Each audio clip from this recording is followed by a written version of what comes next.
مسجدیں اللہ کی عبادت کے لیے ہوتی ہیں۔ یہاں پر تعظیم کے لیے کھڑے ہونا جس وقت میں آ رہا ہوں یہ میں بالکل مناسب نہیں سمجھتا۔ اپنی اپنی جگہوں پر بیٹھے رہیں، کھڑے ہونا بلکہ اللہ کے نبی صلی اللہ علیہ وسلم نے یہ ارشاد فرمایا، جو بندہ یہ تمنا رکھتا ہے کہ لوگ اس کے لیے کھڑے ہوں، اللہ اس کو دنیا میں اور آخرت میں ذلیل فرمائے گا۔ ہمیں یہ ہرگز تمنا نہیں ہونی چاہیے کہ ہمارے لیے لوگ کھڑے ہوں، اور اللہ کی عبادت کے لیے آئے ہیں اور ہمارا سر یہاں پر صرف اللہ کی بارگاہ میں جھکنا ہے۔ اور یہاں پر اللہ اکبر جب کہا جاتا ہے اللہ سب سے بڑا، پھر کسی کی طرف توجہ نہ ہو، باہر تعظیم و تکریم، عزت و وقار سب اپنی جگہ پر، یہ اللہ کا گھر ہے اور خالص اللہ کی عبادت۔ اللہ تبارک و تعالی نے قرآن پاک میں ارشاد فرمایا کہ اللہ کی طرف بڑھنے کے لیے تم راستہ تلاش کرو اور محنت کرو۔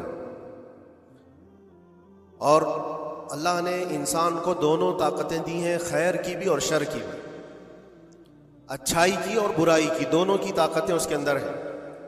خیر والا جو مادہ ہے اس کو اچھائیوں کی طرف لے جاتا ہے، اور شر والا مادہ اس کو برائیوں کی طرف لے جاتا ہے۔ جب یہ دونوں چیزیں انسان کے اندر موجود ہیں تو انسان کبھی نیکیوں میں غالب آ جاتا ہے اور کبھی برائیوں میں غالب آ جاتا ہے۔ یہ شروع سے معاملہ چلا آ رہا ہے، اور انہی معاملات کو لے کر انبیاء اکرام علیہ السلام بندوں کی ہدایت کے لیے آتے رہے۔ اللہ تبارک و تعالیٰ نے بندوں کو یوں ہی نہیں چھوڑ دیا، بلکہ اپنے پیغمبروں کو بھیجا، اور خیر اور شر کے درمیان تمیز سکھانے کے لیے انبیاء آتے تھے، یہی بتانے کے لیے کہ تم جس راستے پر چل رہے ہو اگر یہ غلط ہے تو غلط اور صحیح ہے تو صحیح۔ اور آخر نبی ہمارے آقا محمد صلی اللہ تعالیٰ علیہ وسلم کے بعد پھر یہ کام امت کے علماء اولیاء انجام دیتے رہے۔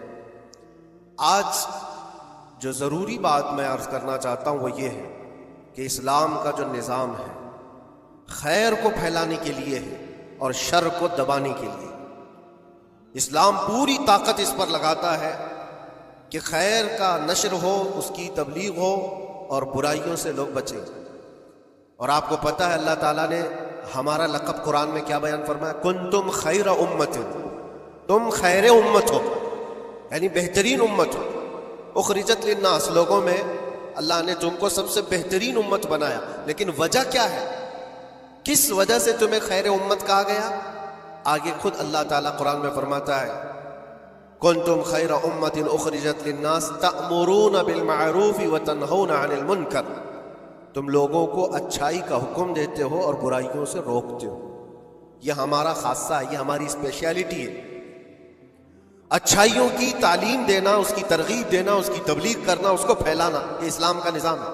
اور برائیوں سے روکنا، یہ اسلام کا نظام ہے۔ اور خیر امت ہونے کے سبب آپ کو یہ کام کرنا ہی ہوگا۔ لوگ اگر یہ سمجھتے ہیں کہ یہ صرف مولانا لوگوں کا کام ہے یا مبلغ کا کام ہے، مائک ملے گا تو ہی تبلیغ کرے گا، نہیں۔ ہر مسلمان کی ذمہ داری ہے کہ وہ خیر کو اپنی طاقت کے مطابق لوگوں میں پھیلائے، اور برائی دیکھے تو اس کو روکے۔ اور برائی دیکھ کر کے خاموش رہنے والے کا وہی انجام ہے جو برائی کرنے والے کا انجام ہے۔ ایک حدیث میں ملتا ہے جبرائیل علیہ السلام ایک بستی پر عذاب نازل کر چکے تھے اللہ کے حکم سے۔ وہ بستی گنہگار تھی بہت، لیکن اس میں ایک نیک بندہ تھا، بہت پرہیزگار تھا، کبھی گناہ نہیں کیا تھا اس نے۔ انہوں نے اللہ کی بارگاہ میں پوچھا جبرائیل نے کہ مولا اس بستی میں ایک نیک بندہ بھی ہے، اس کا کیا کیا جائے؟ اللہ تبارک و تعالیٰ کا حکم جلال تھا کہ اس کو بھی اسی میں تباہ کر دو، عذاب میں اس کو بھی گرفتار کر دو۔ عذاب اس پر بھی آیا۔ جبرائیل علیہ السلام کافی دنوں کے بعد پھر رب تعالیٰ کی بارگاہ میں پوچھتے ہیں کہ اس کا کیا قصور تھا؟ وہ تو تیرا عبادت گزار بندہ تھا، نیکوکار تھا، گنہگاروں پر عذاب آیا، لیکن اس پر کیوں آیا؟ اللہ نے فرمایا وہ نیک تو تھا، لیکن اس کی آنکھوں کے سامنے برائیاں ہوتی تو اس کو کچھ فرق نہیں پڑتا تھا، یہ دیکھتا اور خاموش رہ جاتا تھا۔ تو گناہ کرنے والوں کا اور برائیوں کا اڈا سجانے والوں کا جو انجام ہے وہ دیکھ کر خاموش رضامندی رکھنے والوں کا بھی وہی انجام ہے۔ اس لیے امت کی ذمہ داری ہے یہ کہ آپ اپنے ارد گرد اگر برائیاں دیکھیں اور غلط بات دیکھیں تو اس کو روکیں، اور روکنے کی آپ کے پاس جیسی طاقت ہو، زبان سے روک سکتے ہیں زبان سے، ہاتھ سے روک سکتے ہیں ہاتھ سے، یہ دونوں کی طاقت نہیں ہے تو دل میں برا جان کر اس جگہ سے اٹھ جاؤ، اس جگہ کا بائیکاٹ کرو۔ یہ تو کم سے کم کر ہی سکتا ہے انسان۔ ہو سکتا ہے آج کے دور میں ہاتھ کا استعمال تمہارے لیے بہت مصیبت بن جائے، تمہارا اس کے اوپر حکم نہیں چلتا ہو، زبان کا استعمال نہیں کر سکتے ہو، مجبور ہو، تو اس میں کیا مجبوری ہے کہ اپنے دل سے برا جان کر کے اٹھو؟ اور یہ بھی نہیں کرتا تو سمجھ لو کہ ایمان کا آخری حصہ بھی اس کے دل سے چلا گیا۔ ایمان جس کے پاس تھوڑا سا بھی باقی ہے وہ برائیوں کو دیکھ کر کے وہ برانگیختہ ہوگا، اس کی طبیعت برائیوں کو دیکھ کر کے ماننے کو کبھی تیار نہیں ہوگی۔ اس لیے خیر امت کا جو سٹیٹس ہے اس کو مینٹین کرنا ضروری ہے۔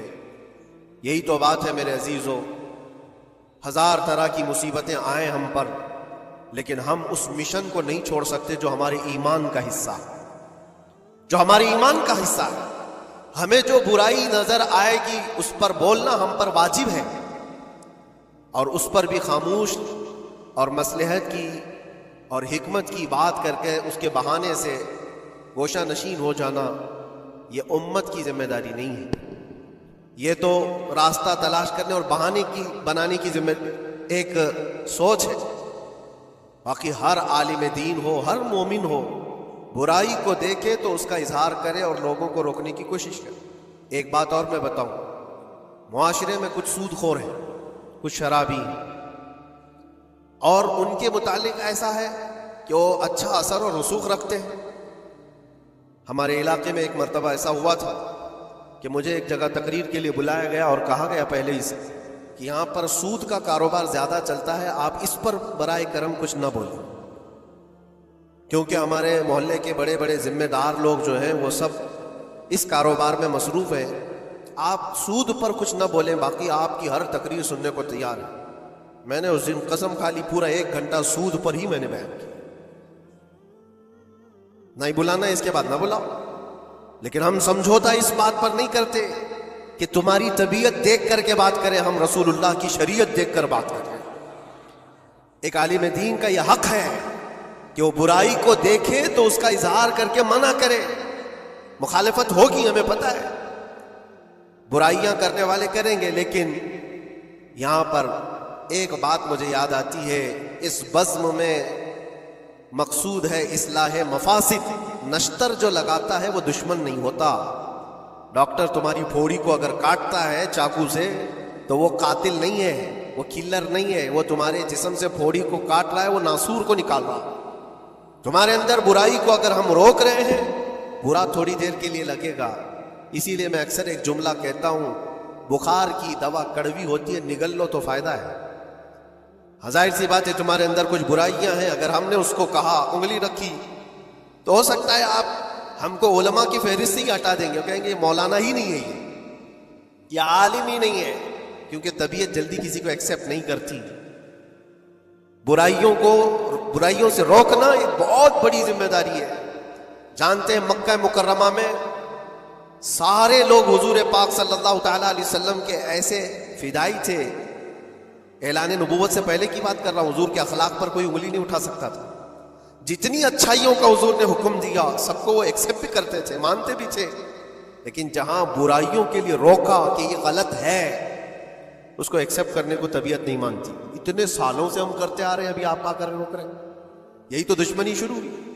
اور ہم یہاں پر اسی بات کے لیے کہتے ہیں کہ یہ اللہ کے نبی صلی اللہ تعالیٰ علیہ وسلم کے فرامین کے مطابق اور قرآن کے مطابق ایک بڑا جہاد ہے۔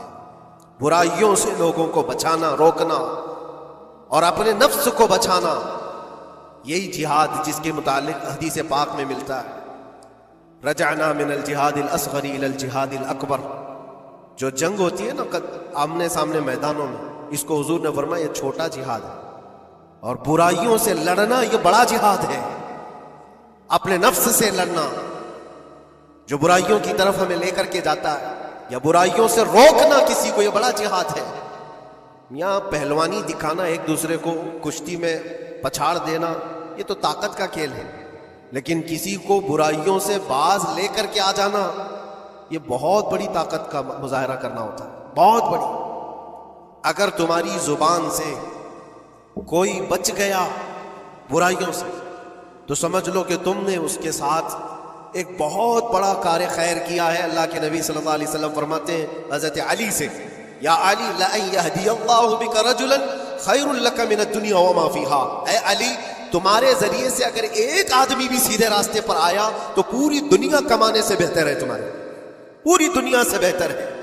ایک آدمی اگر سیدھے راستے پر آ گیا تو اسلام کا پورا نظام یہ ہے، خیر کی طرف لوگوں کو بلانا اور شر سے لوگوں کو روکنا۔ اور یہ ذمہ داری اگر قوم بھولتی چلی جائے گی تو یہ قیامت کی نشانیوں میں سے یہ بھی ہے۔ حضور پاک صلی اللہ تعالیٰ علیہ وسلم نے ارشاد فرمایا، لوگ اچھائیوں کا حکم دینا چھوڑ چکے ہوں گے، برائیوں سے روکنا بند کر چکے ہوں گے، حتیٰ کہ ان کے آنکھوں کے سامنے راستوں پر زنا ایسے ہوگا جیسے گدھے جوڑا کھاتے ہیں، جانور زنا کرتے ہیں، اس طرح سے انسان ان کے آنکھوں کے سامنے کیا کریں گے اور یہ کچھ نہیں کہیں گے۔ یہ طبیعت آتی جائے گی تو یہ قیامت کی نشانیوں میں سے۔ آج یہی حالات تو ہے، لوگ یہ کہتے ہیں کہ ان کا مسئلہ ان کے ساتھ، ہم کیا کہیں ان کے لیے؟ نہیں میرے عزیز، میں جو بات کہہ رہا تھا وہ بیچ میں رک گئی۔ معاشرے میں کبھی سود خور ہوتے، شرابی ہوتے، بہت سارے ہیں، اور غلط کاموں میں وہ ملوث ہیں۔ کیا چیز ہے ان کو توبہ کرنے پر، وہ واپس آنے پر مجبور نہیں کر رہی ہے؟ کون سی چیز ہے جو ان کو ان کے گناہ پر بڑھاوا دے رہی ہے؟ کیا چیز ہے؟ کبھی آپ نے سوچا؟ وہ چیز یہی ہے ہم سب کی۔ معاشرے میں اگر وہ غلط تھا تو ہم نے اس کے ساتھ دوستی ویسی ہی بنائی رکھی جیسے پہلے تھی، اس کو احساس ہونے ہی نہیں دیا کہ تو نے غلط کیا ہے یا غلط کر رہا ہے۔ اس کا ملنا جلنا اٹھنا بیٹھنا سب اچھے لوگوں کے ساتھ ویسے ہی چل رہا ہے، امام صاحب بھی مل رہے ہیں، اس کو سارا ریسپیکٹ ویسے ہی مل رہا ہے، تو وہ یہی سمجھتا ہے میں جو کچھ کر رہا ہوں اچھا کر رہا ہوں۔ اور اگر قوم کی تمام ذمہ دار لوگوں نے ایک بات یہ طے کیا کہ تو یہ غلط کاموں میں ہے، ہم آج سے تیرے ساتھ کوئی تعلق نہیں رکھیں گے، کبھی تیرے ساتھ کسی دعوت میں نہ آئیں گے نہ بلائیں گے۔ اس سے ہوتا کیا ہے؟ لوگوں کو ایسا لگتا ہے کہ ہم بائیکاٹ کا کوئی مشن چلا رہے ہیں، نہیں، اس سے اس کو احساس ہوتا ہے کہ میں مجلس میں بیٹھنے کے لائق نہیں ہوں، میں توبہ کر لوں تاکہ بیٹھنے کے لائق بن سکوں، ان برائیوں سے باز آ جاؤں۔ اور تمہارے ملن جلن کی وجہ سے یہ سارے آج لوگ پہلے چھپ کر کے کرتے تھے، آج اوپنلی یہ سارے کام کرنے لگے۔ لوگ جو ہے پہلے ڈرتے تھے کہ قوم میں لوگوں کو پتہ چل جائے میرا دھندا کیا ہے تو پتہ نہیں میرے ساتھ لوگ کیسا سلوک کریں گے۔ آج وہ نڈر ہے، شیر ہے، کچھ نہیں ہوتا۔ آج لوگ جس کے پاس پیسہ زیادہ ہے اس کی عزت کرتے ہیں، اس کے ساتھ سانٹ گانٹ ویسی ہوتی ہے، سب اچھے لوگ بھی اس کے یہاں آتے ہیں جاتے ہیں، سب ہوتا ہے۔ عزیزان گرامی وقار، برائیوں سے روکنے کا نظام جو ہمارا ختم ہوتا جا رہا ہے، یہ قیامت کی بڑی نشانیوں میں سے۔ آج آپ کی اور ہماری ذمہ داری اتنی تو ہے کہ ان محفلوں سے اپنے آپ کو دور کر لو جہاں یہ سارے کام ہو رہے ہیں۔ غلط جو بھی ہے اس کو تمہارا دماغ خود ہی پہچانتا ہے غلط کیا ہے۔ اللہ تعالیٰ نے اتنی ہدایت ہر بندے کو عطا کی، ہر بندے کو۔ اللہ نے قرآن میں فرمایا أَلَمْ نَجْعَلْ لَهُ عَيْنَيْنِ وَلِسَانًا وَشَفَتَيْنِ وَهَدَيْنَاهُ النَّجْدَيْنِ، ہم نے دو چیزیں ایسی نہیں دی ہیں تمہیں جو خیر اور شر کو پہچانتی ہیں۔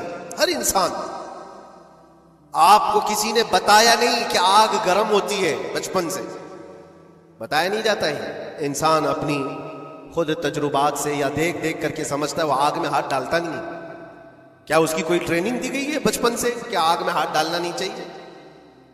تمہاری طبیعت نے خود ہی فیصلہ کیا ہے کہ یہ جلاتی ہے چیز، یہ گرم ہے، یہ نقصان دہ ہے۔ تو یہ ہدایت اللہ نے ہر بندے کو عطا کی ہے۔ کیا آپ نے اپنے بچوں کو یا آپ کو کسی نے بچپن سے سکھایا ہے کہ جو گندگی ہے، جو غلاظت ہے، پخانہ ہو، گوبر ہو، یہ نہیں کھایا جاتا؟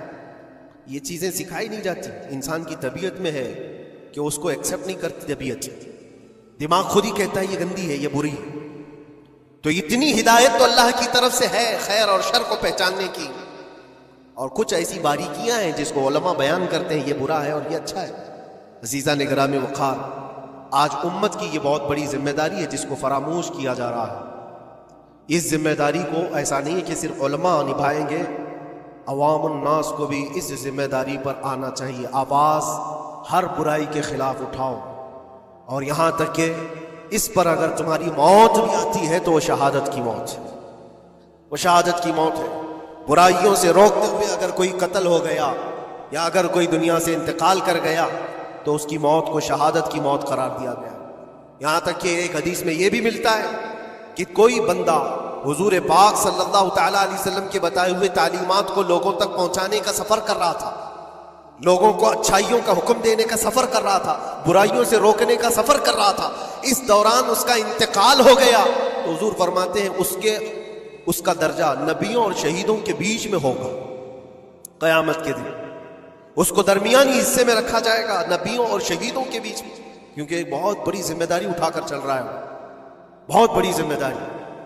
اب یہ ضروری نہیں آج مجھے یہ مائک ملا یا کوئی بہت بڑا پلیٹ فارم ملا جو مجھے لوگ سن رہے ہیں، ہماری ذمہ داری بڑی ہے. آپ کو آپ کے گھر کے بچے سن رہے ہیں، آپ کسی جگہ پر مینیجر ہے تو آپ کے ماتحت رہنے والے جو کام کرنے والے ہیں وہ آپ کو سن رہے ہیں.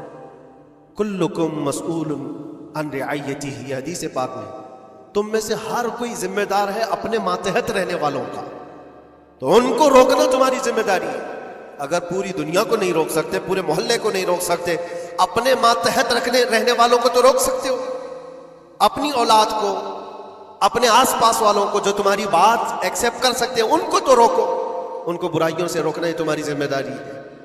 معاشرے کا نظام جو آج ڈس بیلنس ہے اس کی ایک بڑی وجہ یہ ہے کہ ہم نے اس ذمہ داری کو چھوڑ دیا ہے.